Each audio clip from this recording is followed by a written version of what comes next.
días y vamos a intentar compartirles de forma muy breve algunas ideas que desde el Centro de Derechos Humanos Ceferino Ladrillero creemos podremos aportarles. Primero, tal vez sería pertinente de forma muy puntual comentarles que esta organización de la sociedad civil lleva casi 4 años trabajando en el Estado de México. Somos una organización que nace explícitamente para acompañar pueblos, organizaciones y personas en el Estado de México por una razón. Asombrosamente, el Estado de México es la entidad más poblada del país, tiene alrededor de casi 15 millones de habitantes y prácticamente no existen organizaciones de la sociedad civil. Eso no es casualidad. Lo que pasa es que existe uno de los gobiernos de talante, de viejo cuño priista, con una de las políticas de control social más experimentadas en este país. A nadie sorprenda que por eso es que el PRI regresa a la presidencia de la República, encabezado precisamente por el famoso y tristemente célebre Grupo Tlacomulco. No es casualidad. Esto evidentemente, y están presentes, los compañeros de San Salvador Atenco son fieles testigos de la capacidad de violencia de Estado que puede desatar este gobierno o este grupo político. Yo creí que ibas a decir, son fieles admiradores. Admiradores de... Pero lo tendríamos que decir así. Atenco es solo la punta del iceberg de lo que ocurre de forma asombrosa y repugnantemente cotidiana en el Estado de México. Eso que ocurrió, que ustedes vieron, que todos vimos en medios de comunicación, lo vimos porque ellos quisieron que se viera. Esa era la intención. Pueblos, decenas de pueblos en el Estado de México han vivido eso, pero sofocado, totalmente invisibilizado. En parte, y muy a grandes rasgos, es por eso que surge esta organización de la sociedad civil con una perspectiva de derechos humanos, porque creíamos que ya era momento de que un espacio como este pudiera acompañar las luchas de las comunidades y pueblos en aquella entidad, que no hemos estado exentos de involucrarnos con algunas otras luchas en el Distrito Federal.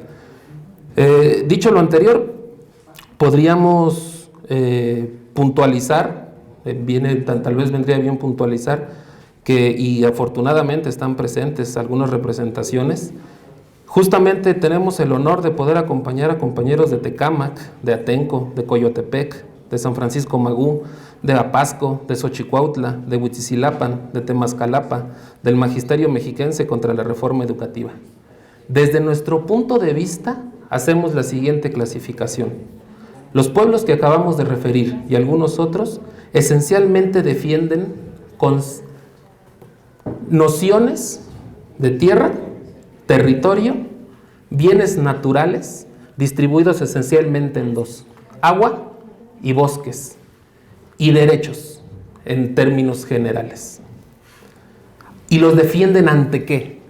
Según nuestra clasificación, lo están defendiendo esencialmente ante los siguientes megaproyectos: inmobiliarios, megaproyectos comerciales, megaproyectos carreteros o entiéndase de comunicación, y megaproyectos industriales. Aquí vendría bien hacer una muy breve reflexión en que todos y cada uno de los pueblos y organizaciones a los que nos referimos, si bien es cierto que enfoca algún megaproyecto en lo particular o alguna reforma en lo particular contra la que luchan, también no podemos perder de vista que todo es una política integral implementada por el modelo económico que actualmente impera.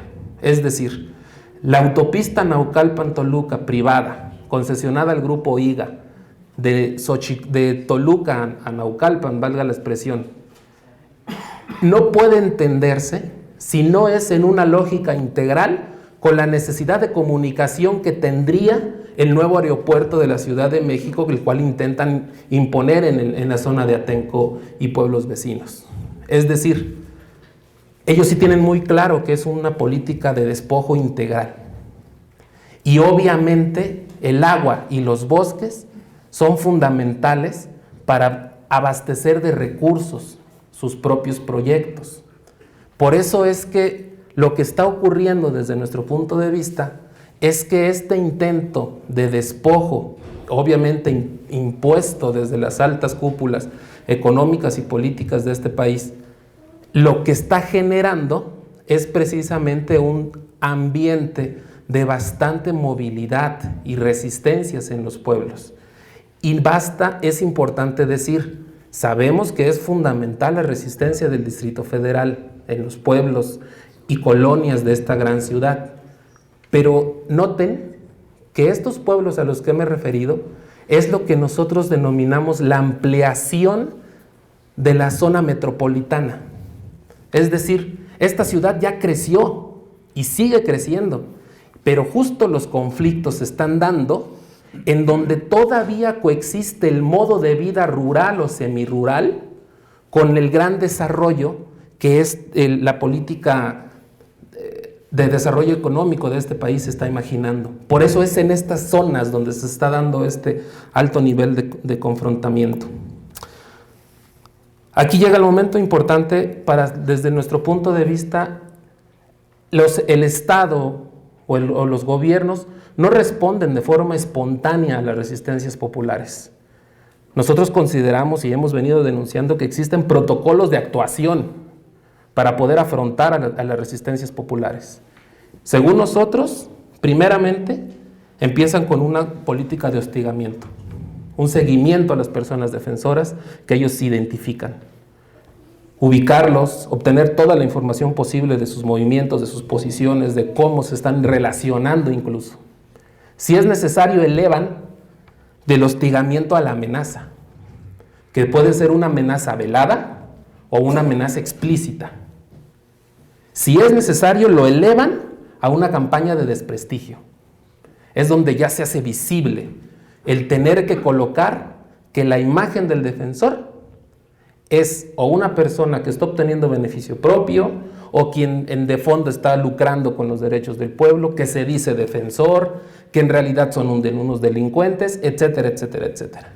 Si la campaña de desprestigio no funciona para controlar a las comunidades, desde nuestro punto de vista es donde viene lo peligroso, porque brincan a lo que nosotros denominamos a un uso indebido del sistema penal. Inician las denuncias contra las personas defensoras, que puede tener 3 grandes rutas. Simple y sencillamente una denuncia ministerial, que ahí puede quedar, o se puede convertir en una segunda opción en una orden de aprehensión. Hay pueblos y comunidades que tienen personas que tuvieron que salir del territorio por tener órdenes de aprehensión, para mantener la libertad. Cuando no funciona eso, o cuando no se alcanzan a dar cuenta de la orden de aprehensión, viene una tercera etapa que es propiamente el encarcelamiento.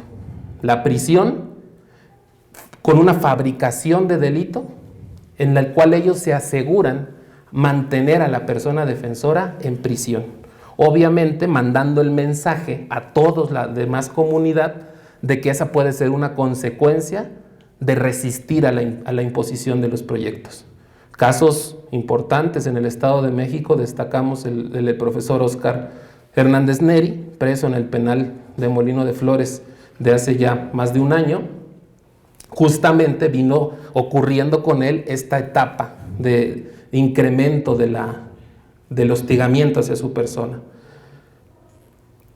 Casi para cerrar, tendríamos que decirles que afortunadamente todavía hoy no ocurre, y es justamente la labor de una organización de derechos humanos que acompaña a las comunidades es propiciar que esto no ocurra, pero ellos nunca dejan de tenerlo en cuenta, las llamadas ejecuciones extrajudiciales, que son propiamente los homicidios a defensores, que este país los ha registrado durante muchos años, y el caso más cercano, que seguramente ustedes lo conocerán, es de la defensora indígena de Honduras, que acaba de ser asesinada precisamente en la implementación de un protocolo de control de población.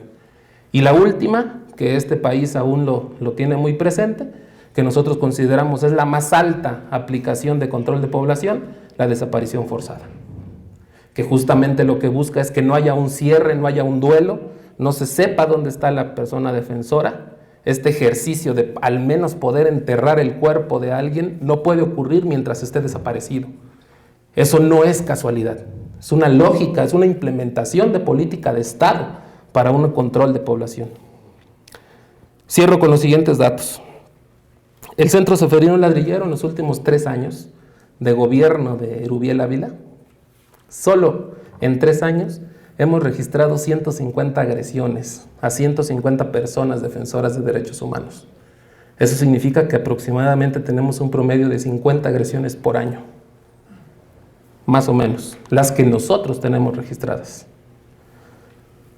Eso no significa que no hemos registrado, que ya a partir de enero a lo que llevamos de este año, al menos hay, según nosotros, tenemos un dato de 45 personas en riesgo, sobre todo de los pueblos de Atenco, de Tecámac y de Coyotepec y de San Francisco Magú, quienes hoy se encuentran, literalmente hoy, se encuentran involucrados o en una campaña de desprestigio o de amenazas o de franca inicio del uso indebido del sistema penal.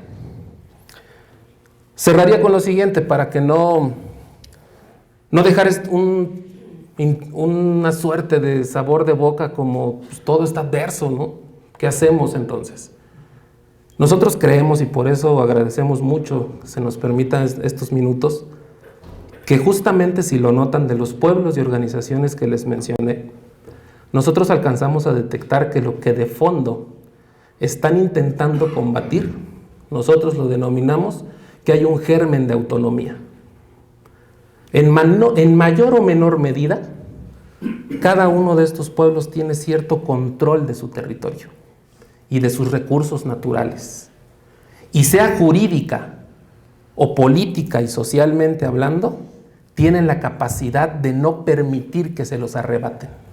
Y lo peor, para ellos, para el Estado, tienen la capacidad de administrarlos de forma propia, de hacerlos valer por sí mismos. De repente en Tecámac no necesitan que el municipio les distribuya el agua.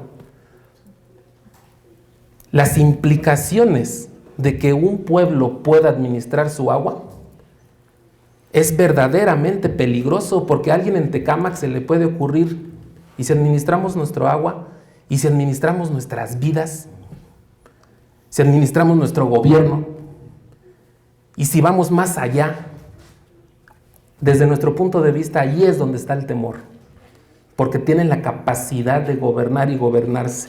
Es algo que suena de hace algunos años, ¿no? Pero ahí están, y lo están haciendo. Y luego, y así quisiera cerrar, a estos pueblos se les está ocurriendo la locura de juntarse, de voltear a ver que hay otros pueblos que también tienen luchas y también tienen resistencias.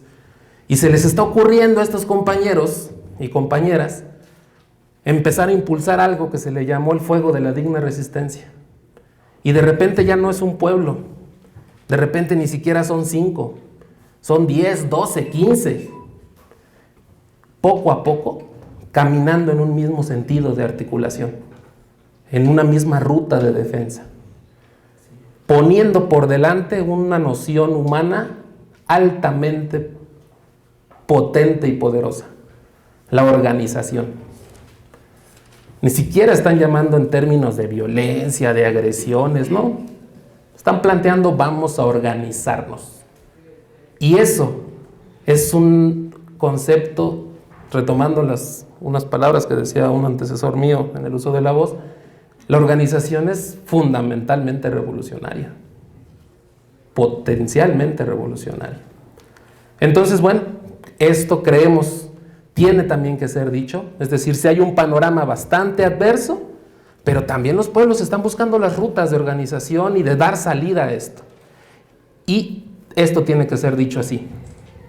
Hoy por hoy, el gobierno del Estado de México, al menos, no ha logrado imponer ninguno de sus proyectos. A lo mejor los pueblos no han triunfado, pero no han perdido.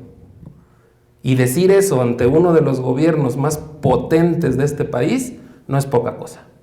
Muchas gracias.